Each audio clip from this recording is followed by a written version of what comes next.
I think one day I'm going to make a reel of all my little logons for my mugs and mornings of the hello. Maybe we can make a remix. All right, give me a second. I'm going to look at you on it, Phil. 11, already requesting. Let's see.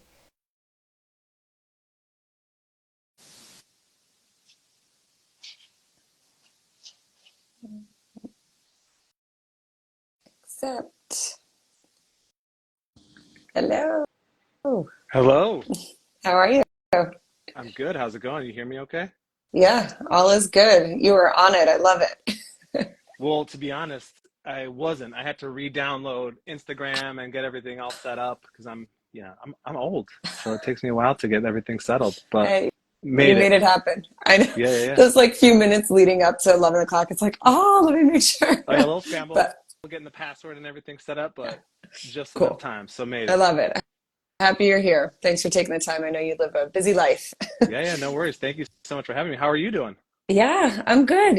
Same old stuff. It's kind of crazy for people that don't know. Phil and I do know each other in the real world outside of social media. Uh, I haven't seen you in a while. It's nice to see your face yeah, for it's been a sure. while too.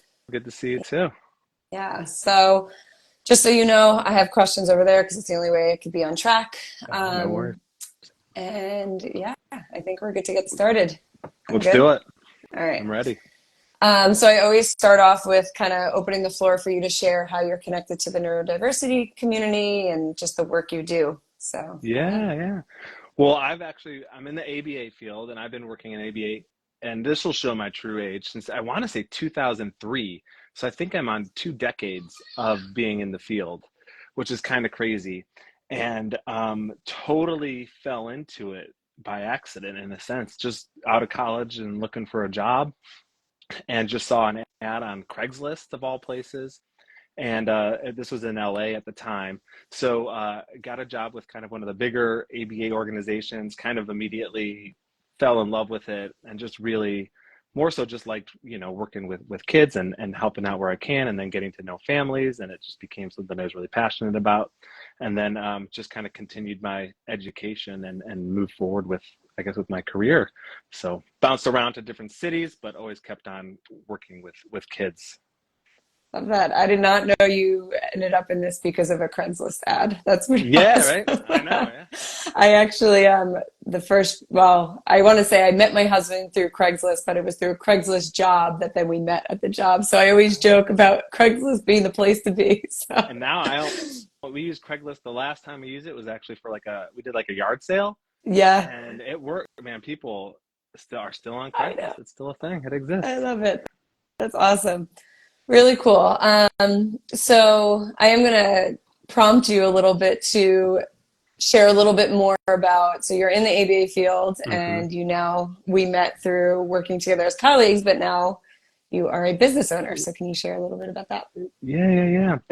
So yeah, gosh, I want to say now we're going on a little over 3 years that my wife and I opened up Communication Lab, and it was a great timing, I guess, from the sense of when we were colleagues, and the people that we got to work with in the past really set the stage for us to hopefully be a little bit different, and to be able to be in the right place from a management, I guess, perspective, to be able to handle all the responsibilities that come with opening up your own company. But we were really excited to do it just because, the aspirations of a lot of organizations out there feel like they lose the kids centered outlet that you need to have to really help propel people forward. And that was the main inspiration for wanting to open up our own place, was to be able to just do that and not have any necessarily external filters take away from the care that we were trying to provide and trying to do really, really well. So I wouldn't say by any means that we're perfect by say, but we really do try very hard to always put kids first and always put our team first, to help everybody really feel really connected, and feel like they're able to be in a position to do a really good job. Knowing that some of the work that we do can be relatively tough as well. Yeah, yeah, absolutely. That definitely resonates with me. The idea of just keeping client-centered care in the focus of our mind, right? And I think the managerial and the relational work that it takes to do that is a lot, right? And I don't think I realized that until I started my own business. And Yeah. I knew it on, right? Like, you know, it on a clinical level of in your work and your own, like what you can control, right? Your own actions. But then as you expand into a team and all that, but you've done it beautifully. I literally tell every family that I work with, like, Uh, Communication Lab ABA is like the only ABA I send to. So Oh, I really appreciate that too. It really means a lot too. And yeah, I mean, yeah, because you were one of the people that we really learned from. Because a lot of people that we are part of our team also work with you. So I guess your legacy kind of lives on through the work that we do too, just because we're able to carry on so many things. cool. Thank you. That means a Yeah, lot too. yeah, And that's a perfect segue to our second question. So there's definitely a lot of varied opinions about ABA in the world. And I think a lot of people could have knee-jerk reactions, yeah, understandably so, right?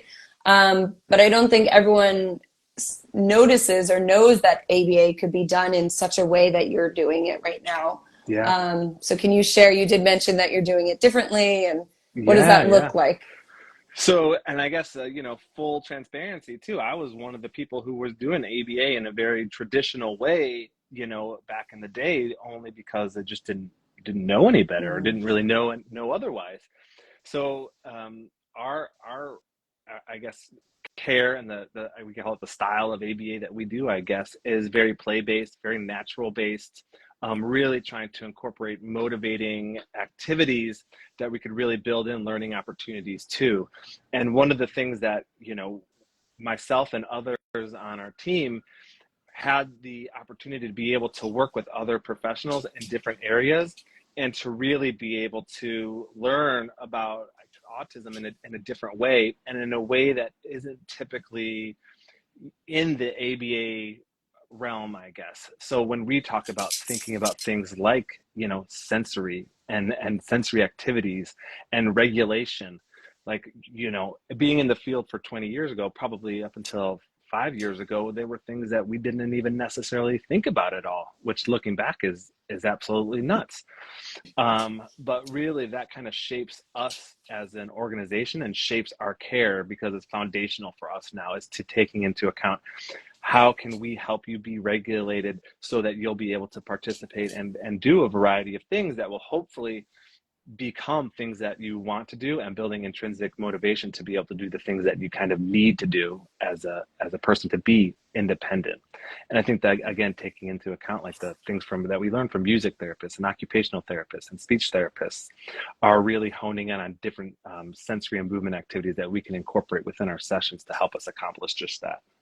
yeah, beautifully said. And I love that you highlighted the fact of intrinsic motivation and just finding what innately feels good for each individual, right? Yeah, yeah, So yeah, and I definitely lean into you guys a lot and all the BCBAs and BTs on approaches that sometimes feel like if I come at it only from a sensory lens, right, and I don't break it down in the way that your minds break it down, yeah, that I'm stuck, right? So I think it's super important with any discipline, right, that we're all taking each other's perspectives and looking at it from every different angle because not one approach fits for everyone. So yeah. No, yeah, absolutely.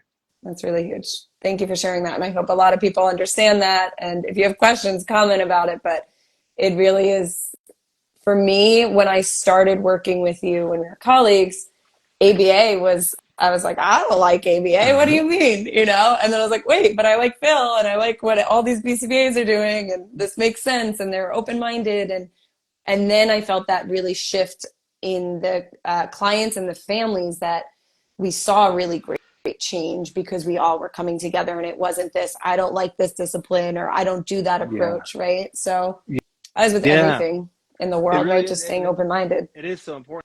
And I guess it highlights, and something that we are continuing to try to carry over. And a lot of people that we, have the privilege to collaborate with, it's the same ways is that idea that collaboration is just so important now. And that understanding, I guess, that just because you think a particular way doesn't mean that you're always right. Yep. And it's that flexibility and that idea that it's okay to change and it's okay to do something a little bit different or think outside the box, especially when you're working with kids, right? Because there may be no right Yeah. answer. You just have to sometimes just try to figure out what's going to work Yeah. and be most, I guess, effective in a sense. Absolutely. Yeah. And keeping in mind that each individual is so different and you're always going to kind of have to come back to that drawing board and all come together. Yeah, yeah. So awesome. So I think a big piece of that collaboration, this is just flowing perfectly. Our next question is a big piece of that collaboration is parents, right? And empowering the parents to understand what we're doing and take the knowledge that we've learned through our schooling and experience and kind of pass the torch to them and empower them. So Yeah. um, definitely since the day I met you, you were always like a family guy and you would always be super proud of your wife. And now I think you have a third kid on the way. I'm losing Literally track. any day now.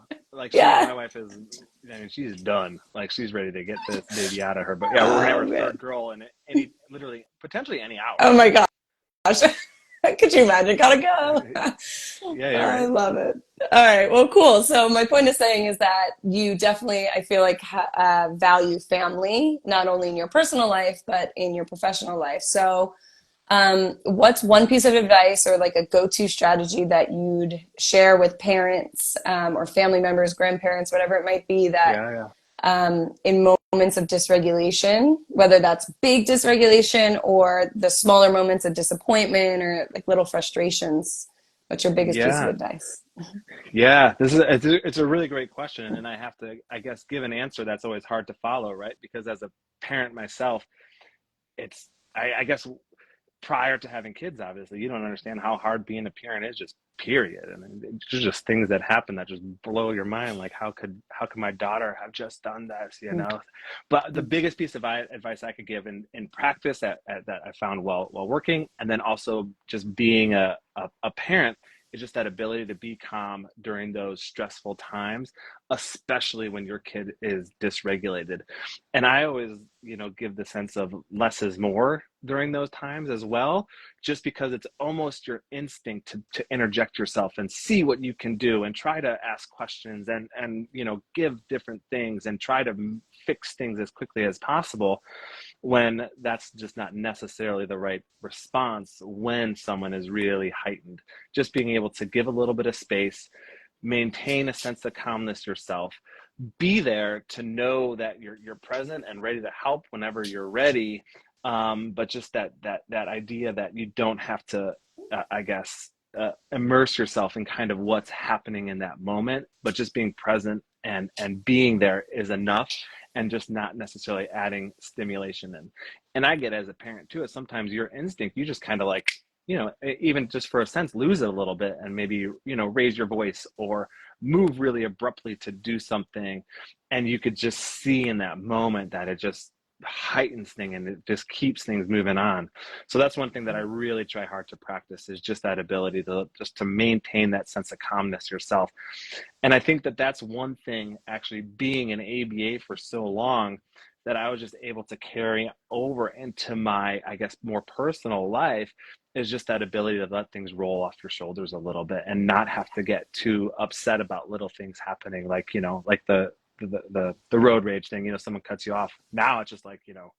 whatever, who cares? Or someone cuts in front of you at the grocery store, like maybe they're in a really big hurry. It doesn't matter.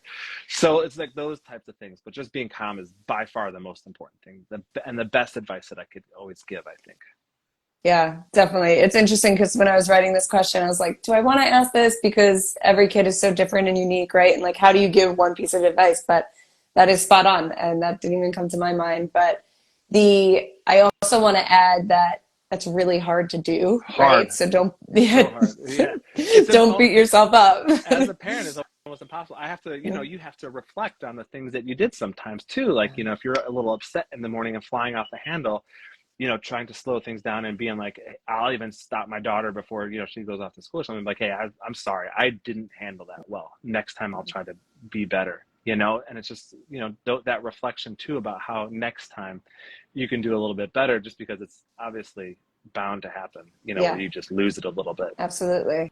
Yeah, and I think that's huge. You're teaching your kids such great skills of reflection and then ownership of like, hey, and authenticity, right? Like, hey, I messed up. I'm going to do better next time. I'm learning from it and we're going to move forward. Yeah. Yeah. So I love that you highlighted that. I was also going to highlight that those experiences are, I think, easier practiced in a home environment or an environment not in the community or around people that you don't know, right? Because the community and people that maybe don't understand yet, but they will, right? That's a big mission Yeah. to have that acceptance. But, there's such an added pressure for parents that I hear all the time, excuse me, of, all these extra eyes at the park, excuse me, Mm-hmm. um, or just at the grocery store, right? And just always remember that people are often more concerned with themselves than they are with you, right? Like they're so worried Oh about yeah. how other people are viewing them that if they're looking at you, they may not even be thinking about what's happening. They may just be peering over and then moving on and thinking about what's on their grocery list, right? But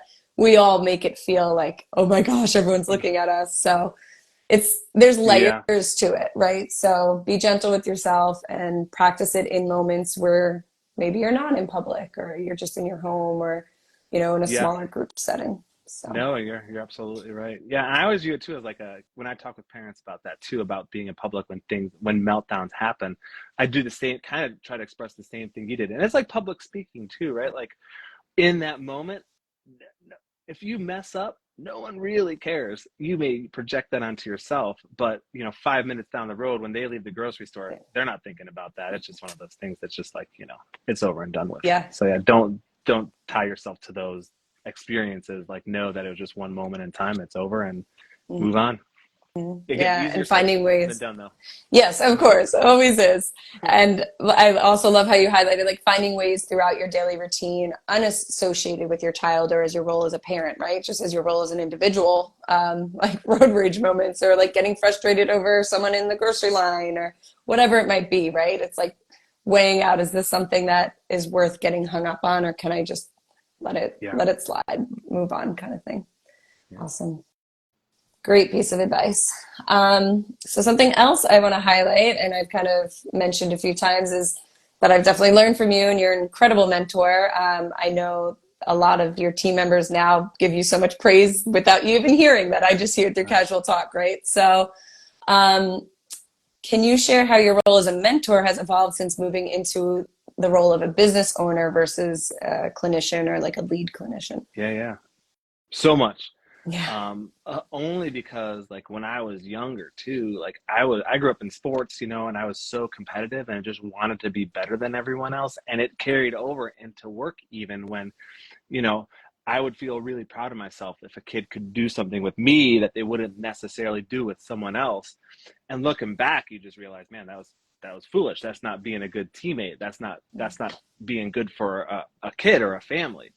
So I feel like I've moved on, and I have to credit someone else that we worked with too, who's a great mentor to me. His name, Nicholas. Nicholas. I don't Mhm. even know how to say his last name, but it's a funky last name. But I always call him Patakachak Yeah, because I that's can how never say I see it. Yeah, that's how it's it. spelled. But he introduced that concept to me of the servant leader, and that was again 6 years ago now, something like that. And so I would just start reading books and trying to understand what it was like to really be a good leader. And what it really came down to was that idea of like, I'm not here for myself, I'm not here to be better than anyone, and I'm not here to tell you what to do per se. I'm here to be a support system for you that will allow you to move forward with and be a better clinician, and also be moving beyond that, allow you to be a better leader, because we live in a world now too where you know you don't have to be in a job anymore. You could leave in a second. There are so many options, which is great.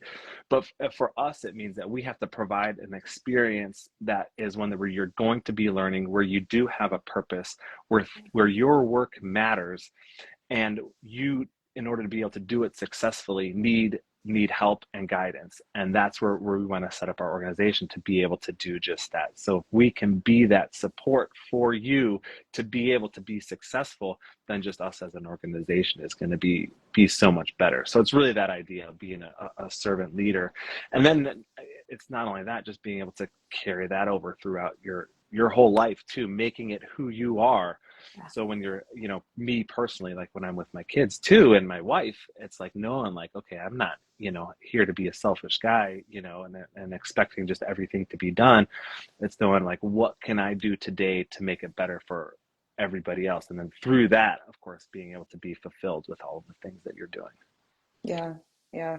So great. I think the concept of doing it within your family ecosystem and how that could ripple out to your small community and how that could ripple out to a big community, and it's just like the servant leadership. Nicholas also taught me that. And I think it was a big, I don't know if it was a shift. It's funny. I say I'm not competitive, but when I play cards, I was just playing cards with my husband last night and he was like, you are competitive.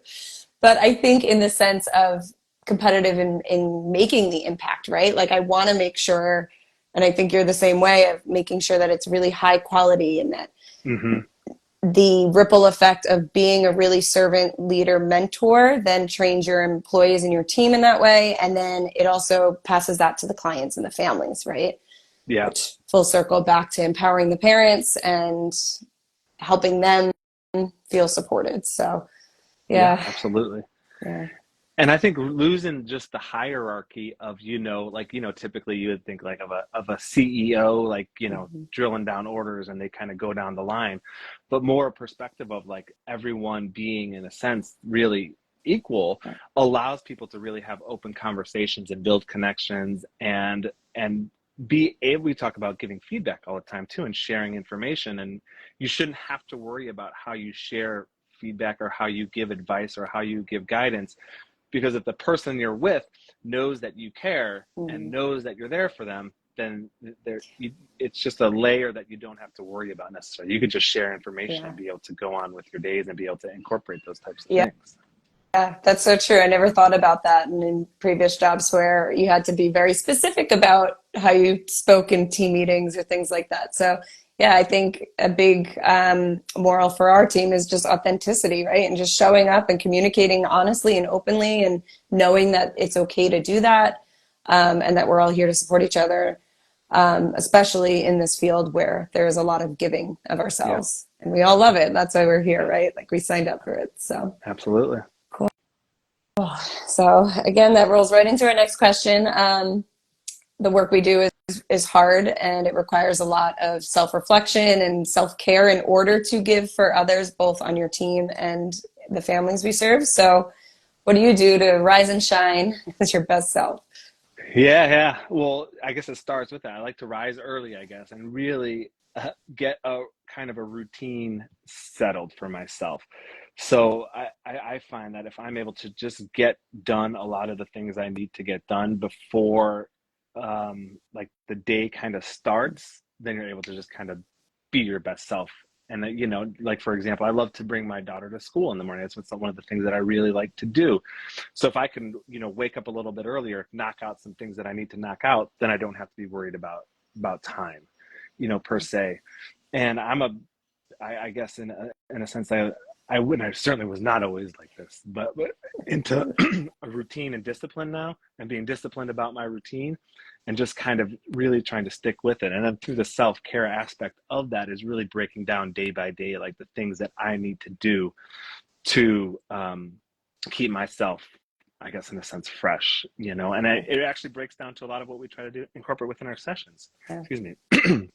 Like taking time for movement. Like I love going on walks. So if I'm on the phone, I'm walking, um, taking a little bit of breaks, whether it be just listening to music or just having a little bit of time just to sit and relax without having your phone on you or something like that, and the little, maybe sensory things that you need to do for yourself, just to kind of like going to, for me, like even just sitting in the sun or watching the breeze, or, just something for 5 minutes that just help Yeah. you can be relaxed.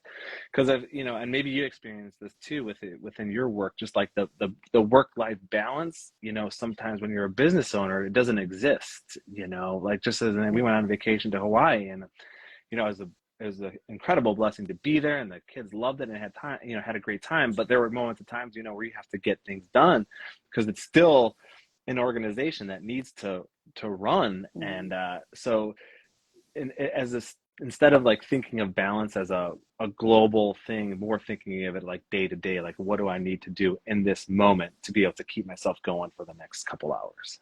Yeah, absolutely. I used to say that whole phrase of work-life balance a lot. And as I started Sunrise, and even a little bit before then, right, I started realizing that it's not so much a balance, it's more what you said, like you have control of your time, right? You Yeah. have control of your day, and the discipline piece is huge for me as well. And that's been really big this whole past year of, right, like if I say I'm going to do something today, I'm going to prove to myself that I'm going to get that done. I'm going to check it off my Yeah, list. I exactly. have this approach that I write 5 things down for the day that absolutely need to be done. This is actually from a bigger influencer. I learned it. It's called a power list. And if you check off all the things on your list, you write a W on the top of the page and you circle it. And you could go back and see, like, I won I all won the those day. days. Yeah, Yeah, yeah. exactly. And it's things that there's like very specific tasks. Sometimes it's just like run payroll, like survive the day and just run payroll. Sometimes it's literally take my vitamins or get out for a walk, right? So through building that consistency for myself, I've also built my trust in myself that, okay, I can handle this. I can get these things done. And I could sit outside and take some deep breaths and watch the leaves blow, right? Like I could Yeah. find that balance, although it may not always feel balanced. I feel in control of the hours and the minutes of my Yeah. day. So yeah, that's really huge. And I was just talking to another parent. I say this all the time about, I love that you highlighted that you're taking things from the sensory perspective that we teach our the individuals we serve and the parents that we serve about knowing what your sensory systems need and then getting that input or removing the extra input that you don't need, right?